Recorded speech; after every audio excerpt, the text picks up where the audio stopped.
Okay. Or try a few little bit and then you go back. Testing. You're not supposed to. It's prohibited to speak on Shabbos divrei chol, words, wicked words. We have a dispute where we learn out this particular concept from, and one is this posik here in posik Yud, where the Yerushalmi learns out Shabbos L'Hashem means what's Shabbos L'Hashem? Mahu Shavas B'Mamar, just like God rested from speaking Ma'aseh Bereshis on the Yom HaShabbos. Afator Shavas B'Mamar, you should also rest from speaking Maimorim that are Divrei Chol. That's the Yerushalmi and Shabbos Perek Tespov Halacha Gimel. And the Bavli in Shabbos, he learns it out from a pasuk from Kabbalah, from Yeshaya and Nunches. In Toshiv Shabbos Raglecha, if you will keep your feet from on the Shabbos from going in your way, Motzich Chafetzecho, and do what you wish to do with Dabadover and speaking a thing. And it's a question: why is it necessary for those things? And then the Torah Tamima says that in relation to the Shittas from Rashi, that only Rashi felt that the only thing that's prohibited is if you speak about what you want to speak about, business dealings, cheshbonos, that's prohibited. But any kind of other talk is permissible, even if you talk. And from the Yerushalmi, it appears that's a proof to his statement, because it says that because the Rabbi spoke of Ma'aseh Bereshis, and he rested from that, so everything else he could do. But the Balei HaTosfos disagree with Rashi, and they felt that they learn out Divrei Chayfetz, the things that you want to do from the word and the pasuk, and you don't have to learn it from the word. In other words, the word davar dover perhaps restricts you on other areas besides just what you want to do for yourself. But Rashi he doesn't learn that way and speak words of mundane words. Then that would mean that anything that's not Torah, right? Yeah. Yeah, that's what amounts. But he comes out to the conclusion that the Easter of Dibur on Shabbos is only a Easter D'Rabbanan, and it would not be an Easter D'Oraisa, because it would be an Easter D'Oraisa, we would be prohibited from speaking perhaps anything. Yes. That's not necessarily. If we're only permitted to speak about one subject or a minimal amount of subjects in Shabbos, that doesn't necessarily lead to that not speak anything. Torah is always permissible unless it's in Makom Tomei or whatever, but it's not, when it says anything. And this is the way he analyzed it. He said, see that it permits words of mitzvahs and concerning the... This isn't actually, the Zakalacha. No, he just analyzed it. How can it go from everything to nothing? He says that, V'da, here's where I am, V'da, here on the second column, the second thing, V'da, no, She'nira Li Shabbos, Hu Rachmi D'Rabbanan. It appears to me, we have to say that the important prohibition of speaking on Shabbos is only an Easter Rice and not a Torah law. And the proof is the Midashari Dibur Shel Mitzvah, because we permit to speak the words of a mitzvah. You have the Araisa, and according to the Torah Tamima, if it would be a Torah law, how it prohibits all talking. Now, if you want to argue with him, if God stops speaking, Ma'aseh Bereshis, that means he stops speaking. It's counterproductive. The Shabbos is for your benefit. The Torah, then it's just productive. If you can't learn Torah on Shabbos, it's pretty much. If you can't speak words of mitzvahs, it also seems improper. But he's just arguing this on an intellectual level. He's just arguing about this on an intellectual level. Is it not the Rabbanim, but actually the It doesn't make any difference. The halacha is that you may speak the words of Divrei Mitzvah, and you, of course, can learn Torah, but you're supposed to avoid all mundane conversation. The Torah Klamer, that Amo, I told you it was just a hint. It's not considered a Torah precedent, a Torah precept in this respect. Are you allowed to talk about things that you need on Shabbos, like if someone says pass the salt, or can you talk about those things, or not necessarily? You're not going to start up a subject about salt mining, or that could maybe call under Oneg Shabbos, having a little enjoyment. If everybody wants to communicate with you on Shabbos, you can't have too much enjoyment, especially if you like to hear the human voice. Poskim and all the decision makers of the later generations, Tofsu b'Shittas HaTosfos, they grab onto the line of Amo, even just a lot of words of Yoni Chayfetz, and even if it's not talking about what he wants to do, Damkin also, it's also prohibited on Shabbos. That's as far as we got last session. And then he goes on to say, "Ayin the Aveda Zora," that's the Gemara Aveda Zora. Ben Ima Acher v'Shabbos, the prohibition of a son speaking to somebody else. Motza chafetzecho adaber dover. According to Rashi, the prohibition is because he will just wants to do his thing and speak words, and that's why it's prohibited. Perhaps we have to look into the Gemara there, and we can see why it's a son. They're talking about. Does it mean anyone who's commanded to learn Torah so that you don't? It's in a sense, a son is anybody that you're teaching. But a teacher can talk about it. Torah. But then I thought that on Shabbos you're not supposed to learn anything new, unless of course you. But everything is new to me, so I don't know if I learned Torah on Shabbos. I mean, I don't think Rabbi. That's what you're. Any holiday or just? Well, we're talking about Shabbos, and I presume this will be. But you can talk about the ball game, like now you can talk. Yeah, but it's not important. But on Shabbos you really shouldn't talk about the ball game. That's what I'm saying. But theory, if you're not really, in theory, you're not really supposed to talk about your thing anyway. You're supposed to be only dedicated to service of God. So in theory, if you can do it, you're only supposed to be involved in Torah and mitzvahs or anything that leads to that. And what does that have to do? But in theory, like if a person can work themselves up to it, and I'm not saying hints because I'm not there anywhere near it on the block. You need to talk Torah all the time. Sometimes, or to prepare for it. There are certain times when you just can't talk to her. Right? Maybe, what would you be doing? I mean, the person that you're talking with doesn't want to talk to her. But then that would be making shalom, so it would be a mitzvah. But you can do that on a weekday, but not on Shabbos. Monday things on Shabbos and Yom. Well, we start there and then we can work. Don't have to talk the stock market. But you talk business like now. Yeah. You talk something about business, like you say the stock market went up or down. But on Shabbos, you shouldn't talk about it. They talk more about the stock market. But it doesn't say specifically son. I think it's supposed to say a person or. All right, it says he says more. How the smag? Smag is Sefer Mitzvahs Gedolos. Sefer Mitzvahs Gedolos appeared about. It was a rishon. He gathered together, and he numbered all the mitzvahs of the Torah.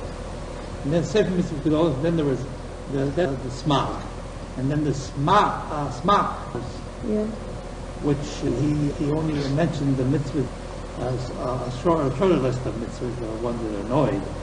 He appeared a generation later in 1272, also a rishon. But anyway, the smag is quoted by a lot of authorities. Avo smag halacha Shabbos perish the Easter hu mishum. The reason that you're not supposed to talk is because you're not supposed to do any work on Shabbos. Even through a goy, you're not supposed to do any work on Shabbos.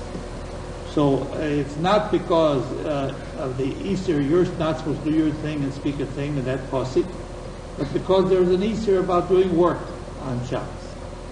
Kanira and the peers, Topsekoa poskim b'shitas smag. That's all the poskim.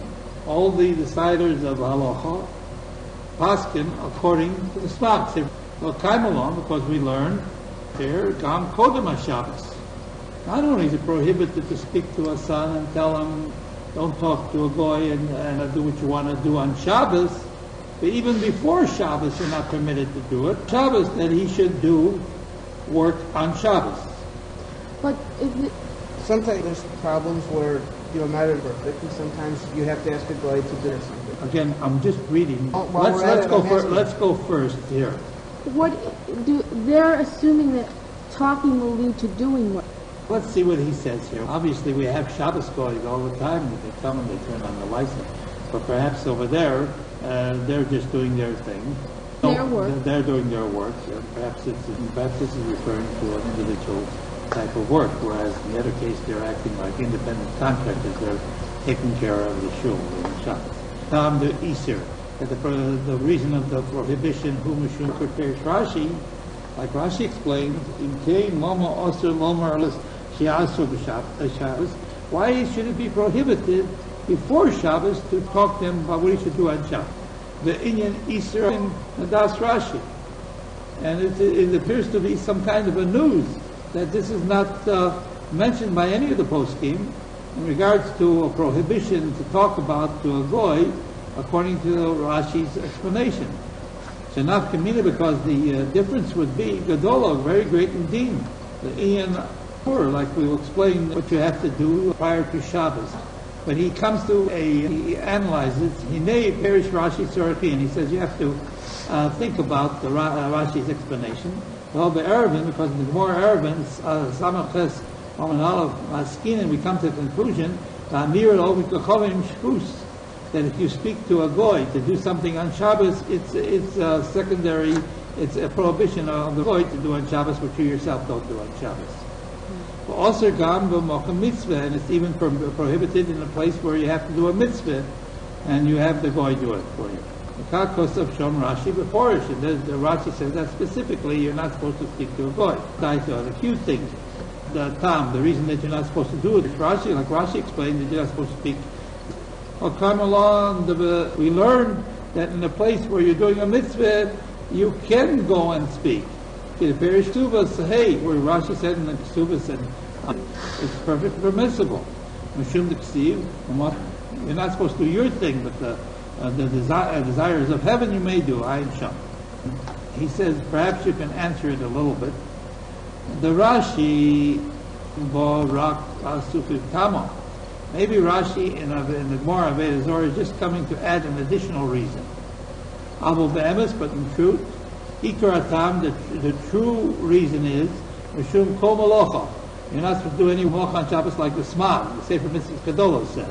He the Rosha Hamakobelas B'Mechilta B'Makomo, because the Smag takes his reasoning from the Mechilta, which is an ancient parish on the Chumash. Explains and I have a proof to this. Shari Gambi Isurim Osra Amira Al-Ovik. Also, on other prohibitions, it's also prohibited to speak to a goy. Let's say the instructions. And tell them to do 1, 2, 3, 4, 5. And then on the bottom say, put on the lights for the shul. But writing, not speaking. Would that be permissible? Writing? Like today, you write down, I want to do this today, and then tomorrow, and then you write down the whole thing, and put it, let's say, on a blackboard, and then he goes over there. If you put it on, and you put it in the wall, put a timer on it. Tape is already recording, but I'm talking writing, because it's speaking, and Hashem spoke. It didn't say Hashem wrote anything. God's Amira is considered. When they say you're not supposed to talk because My you're not... Torah to me is not to teach you halacha, to teach you how this great Gaon analyzes a problem. When they say you're not supposed to do work and this talking is work, or is this talking going to lead to work, even if you're just talking? Oh, there's not much here. It's just a one sentence here. This will be sufficient for this particular minor. I'm sorry. I'm sorry. I said this is one sentence more. Let's learn a Gemara Kedusha. Halacha? Or perhaps in a different day. Saturday. But basically, you're supposed to only talk Torah and mitzvahs. Torah and mitzvahs. You are you learn Torah and daven. What? You say, I can't ask you to turn the lights on in the show. What about No, You're not supposed to ask directly. Can you say, I can't ask you to turn the lights in the show, it's dark in there? for something that's a mitzvah? Because if it's a mitzvah, then you should... But indirectly, you can't just outright say, please do this. That's what... You can say, the lights aren't on in the show, I am not allowed to ask you to turn them on. It's dark in there, we can't see. She did it in an indirect way. That way they'll say, I'll turn it on. If they want to turn it on, you say, I'm not going to stop you, or if that's what you want. And then you be sure the guy you pick doesn't think, very convenient. As soon as you get these other Xerox, then we'll go through the whole thing. You see, I got a call today from Harry Aaron. He asked me when the Shurim are held, so he might show up. So maybe we'll go over that with a Judge Harry. How much is allowed on Shabbos that you can talk, like what you need on Shabbos? Isn't there a fine line? There's always a fine line. You have to understand that since you only engage in mitzvah, what else would you be doing with your time? Since that's all you're doing, or preparing yourself to engage in this. Well, that's how it should be. Yeah. I couldn't imagine this at a theoretical level. Actually, I brought the theory into.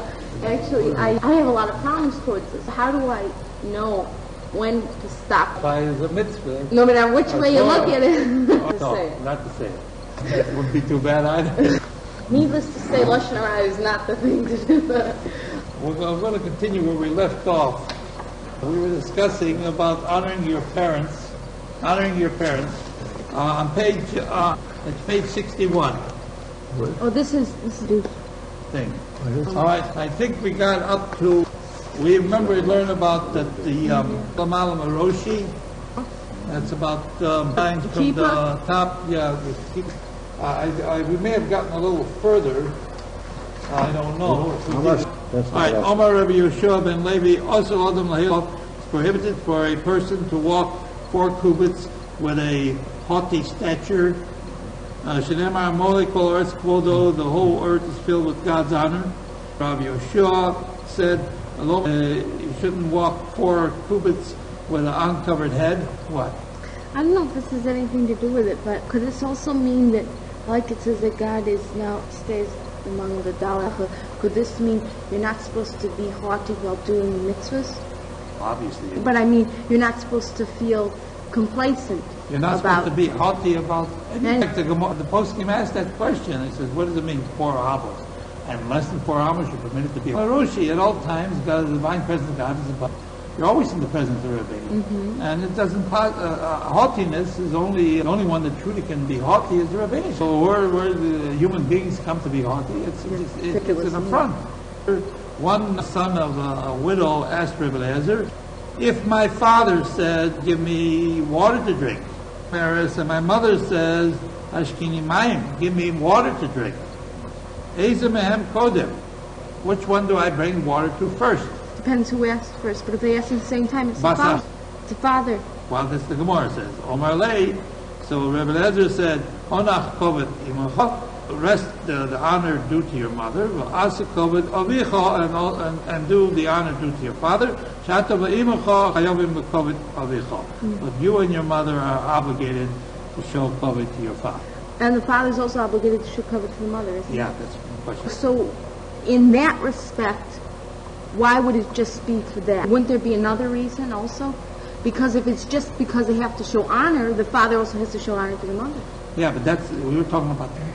I'm talking about the son the child. too. I'm talking about yeah, but if the child is asked. But in our case, you bring water first to your mother. So, depends who's thirstier. Take 2 glasses in each hand. That's why God provided.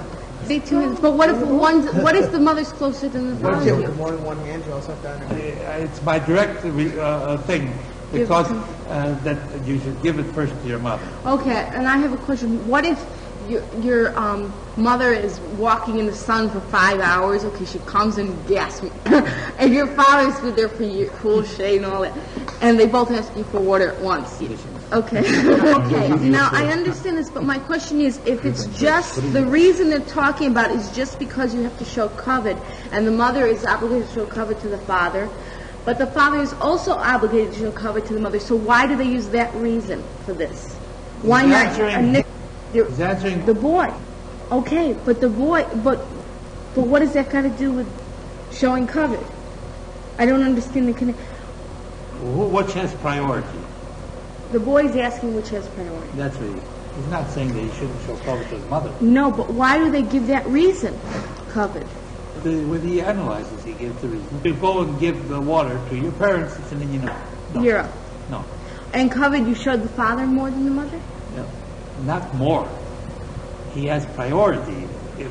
Is that because you usually don't fear the father as much as the mother?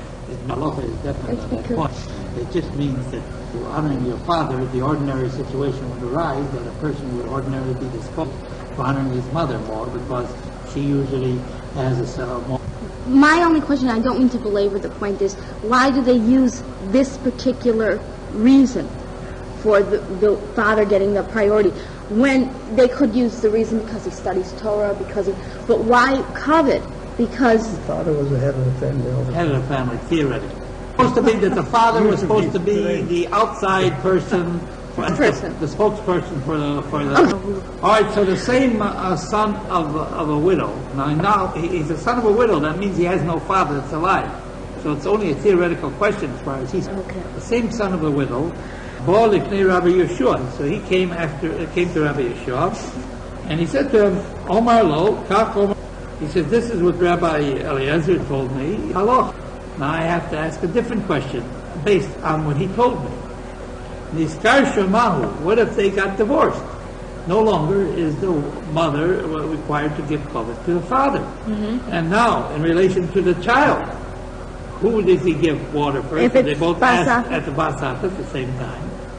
Omar Lei said to him,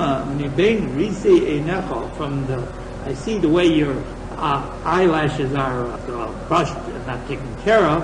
And Nikar, because of his cry a lot because he didn't have a father.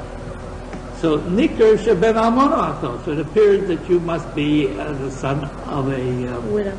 A widow. Figure that out. It could be he's crying for his mother. No. You don't cry for mothers. Okay. Peter Lahem Mayim Safol brings him a water in a basin. And call them like you call chickens. Come for the water. No, but he was joking with him. Pischa the Beit Nisiyah said a big drasha in the entrance of the house of the leader of the exile, the Jewish leader of the exile. They used to have leaders of the exile in Babylon. That was the Jewish leader of the Jewish people while they were in exile. Ma'ariksiv, what does it mean when it's written? Malchei Eretz, God, all the kings of the world will praise you, ki shamu imrei picha, because they heard the words of your mouth. Kol nomar, it doesn't say the sayings of your mouth, el imrei picha. It says the words of your mouth. So when did God say words that people heard? So therefore, at the time of the Holy Word, he said, Onochi, the first commandment, the second commandment, you not have any other gods. And this war message was carried over throughout the whole world.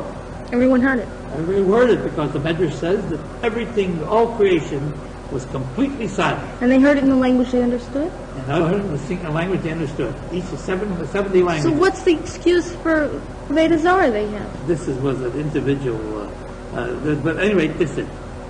So, Amru almost all of them. So the nations of the world said, that means their king, this God of the Jews is just trying to supplement his own honor, because the first mitzvah is... If anyone, where do they get that from? At least when the God of Israel talks, they can hear it. Yeah. I mean, what's the difference? What do you ask? Anyway, he's got a right. If he wants to, he could... Well, I'm sure... People listen, This is what Goyim... What do you want? That's an excuse not to serve him now? I mean, getting later commandments, honor your father and mother, and other commandments which they can identify with, is saying that it was not just God that he was concerned with. He's concerned with the various fundamental concepts. Chazru, they retract their original impression. Actually, the honoring of the Ma'amoros Rishonos, and they praise the prior sayings. But actually, the honoring of father and mother is... Allah says, V'alcha, from here, Rosh Dvorecho Emes. So this passage in Tehillim, Kuf Test, the beginnings of your words are true. So the question is, Rosh Dvorecho, the beginnings of your words, Rosh Dvorecho, not the ends of your words? What do you mean, the beginning of your words, God's are true? Is not also the end of the words of God also true? Is that the question? Yeah. Hello? But you must learn out, Mishko, from the ends of your words, Nikar, it is recognizable, the beginnings of your words are true. Okay? Did you lock it? No. Cadillac? Yeah. The right side door is not put on the it may look up, but those are very tall. Mine, and she checked me again, and then she did it. But who checked me? I mean... How far does the concept of honoring your father and mother go? Amalam, so Ola said to them, say, go out, or and see. Ma also obik v'chovim echod, which not even a Jew a goy did for Ashkelon, in Ashkelon. The Diba ben Nesino Shemo, and Diba ben Nesino was his name. Diba ben Nesino was a goy, not a Jew at all. He never was a Jew. He was a wealthy Roman. He was a very wealthy man, but he showed extraordinary respect for his parents. And Ben Noah commanded to? No. Oh, he was going within the spirit of the law. That's right. That's the thing, that he was not commanded, and yet he was showing extraordinary respect to his parents. So now he says, if you want an example of how far a Jew is obligated to do a mitzvah, look at the example of what this goy did. But aren't you supposed to go further because a goy is not commanded to? Halavai, you do as much. Oh, yeah. One time, Bikshu Chacham, the sages of the Jews wanted to do business with this wealthy man, B'shishim ribuo schar, that he could make 600,000 pieces of gold profit. And the key happened to be resting underneath the head of his father, who was asleep. It was underneath on his father who was asleep. And Yerushalmi says there, the Bali Atesa says, Yerushalmi says here, Yerushalmi yesh oyo raglov b'shutos al table. There was a little chest where the key was in, and his feet were resting on the chest, and he was asleep. It was in his head? No. Lakak lo shibro, therefore he didn't break the chest. He could have broken the chest and saved that kind of money. He didn't pain him even to wake him up. Now, if I can make 600,000 gold, feel free to wake him up. But actually, his father might have made some of that money too, and his father might have been real angry if he didn't. Well, wake if he's him up. very wealthy, it won't matter. It's like a drop in to lose 600,000 pieces. Unless he knew his father, it would cause his father pain. Unless he would, then he could yeah, wake him up, yeah. but otherwise, You'd wake me up for $5. Snowing and cold outside. They didn't want to wake him up, so he stood outside just to show honor. It's a little extreme, obviously. Most people would feel, the father would feel very upset that the son lost such a big profit because he didn't wake up. I mean, but it was just the concept. Anything that would even impinge the slightest of the showing of disrespect towards his father, he couldn't content. I got a lot of work to do. To his parents that he did it. Well, no, now we're going to see what's happening. I don't know. Omar Rav Yehuda Omar Yehuda said, Shalu es Rabbi Eliezer, they asked Rabbi Eliezer, Adechan Kibud Aleim, how far should you go to honor your father and mother? The same question that they asked Omar Lam, he says, come out, see what one goy did. It's another incident. Bikshu b'menu chachamim avonim le'efos. Since he was such a wealthy type, he was into a lot of things. He had also very precious stones. And naturally, since he was so wealthy, he had the very best, the one without any blemish. The best, the very best. So they needed a replacement for the breastplate for the Kohen Gadol. And naturally, my price is no object. I'll go and buy anything because he had one without any flaws. There was again 600,000 silver gold pieces of reward of profit. Rabbi Kama said, it was not 600,000. It was 800,000 gold pieces of reward. Rosh Hashanah shall Ovid. And again, his father was asleep. Before you go to sleep, give me the key. What do you want to get? The next year, God, the Holy One must be gave the goy his reward. So Nola go Torah Duma, a completely red heifer, not even 2 hairs that were not red. How can they know? They examined it, and this was the only type that you can use for cleaning for Matayr, Tumas Mace. That priceless, you can't get it any place. Yisrael Etzlo. So immediately the sages of the Jews came to him, and he knew right away what the whole story is. He had a monopoly. Was the kinder no? I know that a Jew, if I asked you all the money in the world, you would give it to me if you had it. I know that. There's no way in which you're not going to give me whatever I ask you. I'll ask from you is to give me the money I lost because I showed honor to my father. So 8 and 6? Well, whatever it was. You see, but the important thing is to understand this is a man of principle, not even a Yid. It's a goy. So you don't assume that you have to be born a Jew to be a man of principle. Both, sir, this is what it is. Life is a little different though. In the house, to respect their parents. I used to go on with goy, and outside they'll do anything. No, but he did. Here, this one was exceptional. Well, he's not the only one. I was in the goy's homes too. Yeah. I saw the way they acted. The children were quiet as a mouse in the house, but outside.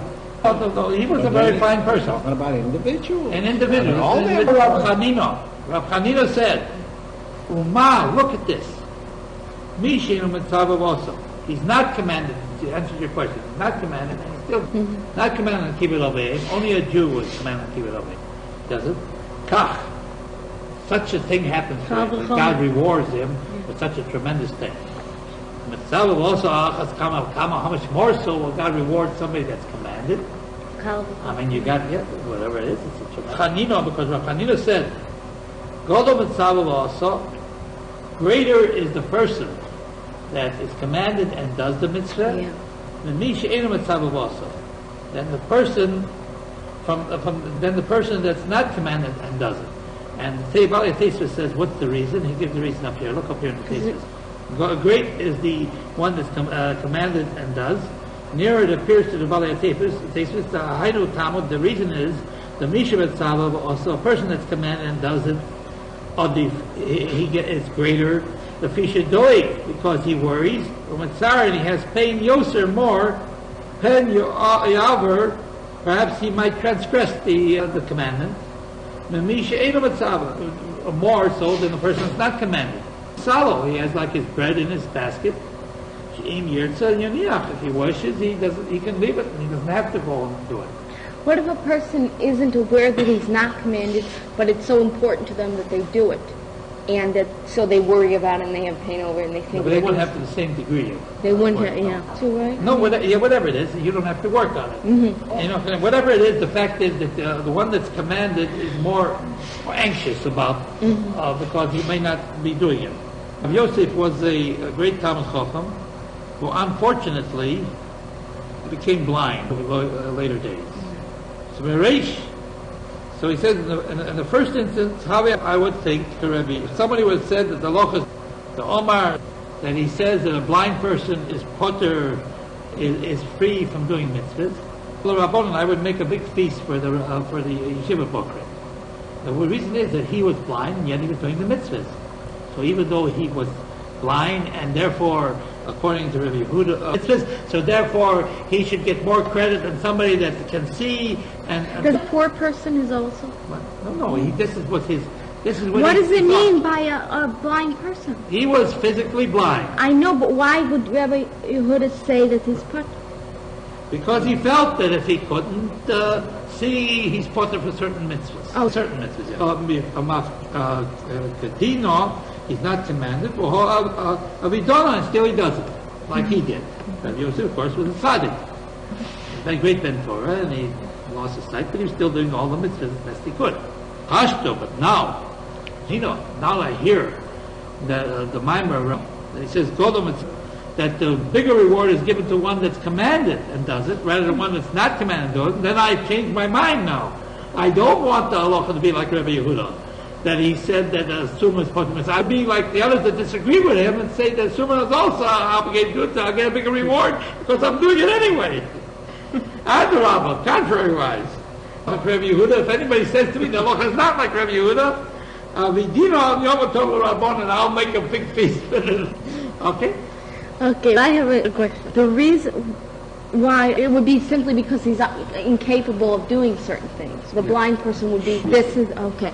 But does that mean also in things that anyone that's incapable of doing something is not commanded to? Or what does it mean? No, he just thought that perhaps the halacha would be like Rabbi Yehuda. And look, he is doing everything, even though he can't see. So what's and now all of a halacha sudden he like? was very happy about it, and he was going to go and do it like Rabbi Yehuda, and all of a sudden he found out Kinster and Yegin, Rabbi Chanina doesn't paskin that way, and maybe the halacha is like Rabbi Chanina, and so therefore how can he go and be happy about not being Mitzvah? So he says, not like Rabbi Yehuda, I'll be very happy. So what is the halacha? Well, I would suggest we look in the Shulchan Aruch. It depends what kind of a mitzvah you're talking about. Obviously, if it's a mitzvah that needs sight or Perhaps something of that nature. like you couldn't be a sofer, right? There's a possibility. You You know. probably have that. You can't see it. So you're not obligated to write a Torah then? The whole thing you do about it. Nobody can learn, but if he can remember it. All right, let's go further. Now, this is one of my... Now, we're talking, remember about this guy that everybody quotes as the ideal example of honoring his father. Now we're going to see an example of him honoring his mother. In this case, unfortunately, his mother... So now this is... It's like this. She also, Rav Dimi, when Rav Dimi came, he was discussing, they started discussing about honoring your parents. Mari says, Pamachas, one time, Hoya Lovush Sirkon Shelzov, Dima, Ben Nesino, the Skoy, great Right now. Rabbi Dimi. Oh, okay. Dimi comes and he says, once he was dressed in gold-edged silk garments, the most expensive fabrics, most of them. $80 a yard. Yeah. And he was giving a big banquet in front of very great noblemen people, a lot of people. There was a big public thing. Everybody was seeing them. And he was dressed in the finest of things. He was sitting among the great of Rome. Vosa Imo and his mother came. Also Mimenu, and she tore the garment off from him on his face, on his head. And she spit in front of him to show her contempt from him. No. And he didn't shame him. How do you get around that? No. What did he do? He didn't shame him, but he... And Tasius, of course, said, and the Medrash says that... Yeah, well, normally mothers don't do that to their children. Not one ever. That's character. It shows tremendous character in a person. Now, the next mimer I've quoted many times. It's one of my most favorite ones. What's the matter? What's the matter? Nothing. When you become a father, this will make you happy. Rabbi Abu. So Avimi, the son of Rabbi Abu, also brings an example. And this is halacha, right? This is little Taki child. Halacha. Yesh Ma'akul Aviv Yishyoni. There may be a person that gives his father to eat of the most exquisite type of poultry, quail of some kind. The Tardu Min Olam. He could be, God forbid, losing his portion in the world to come. It could happen. This person That is giving his father best finest poultry food, the very best, the most choshenika type of quail, something wonderful, pheasant, or whatever you would call it. Some want to call this word pisioni. I want to talk, it must be a kosher meat, some kind of a kosher type of thing. But Tardu Min Olam, and he is barred from the world. He's lost his portion in the world to come. And there's another that makes his father, has his father, pull a grindstone, I remember this. and brings him to the life of the world to come. That brings him to the life. How the Bali Tesis will explain how can this possibly be. One guy is feeding his father. He's not demanding him to do any work. And yet he's going to lose his portion in the world to come. The other one is having his father do very hard work. And yet, by that action, he is acquiring the life of the world to come. Now, how is this possible? So, Bali Tesis, look at it. Tardu Min Olam. For the last Tesis on the bottom. Turn the page back. Olam, the bottom Tesis. He bothers him from this world. Perish. The explanation is, Shini Onish Olav, the son is punished because of his treatment of his father, and also because he showed him that he begrudged giving that food to his father. Yesh Matchino, and there's others that forced asked the father to do very hard work with a grindstone. Malacha kosher, it's a very difficult work. And brings him to the life of the world to come. That he honored his father with words. So the Lord told him a good word, and upon him, with pacifying words. The more Yerushalmi, the Gemara in Yerushalmi and Perak Aleph, Garsinan, Ma'aseh B'Shneim. It describes what both of these people were doing. Ma'aseh B'Echad, there was an action in relation to one son.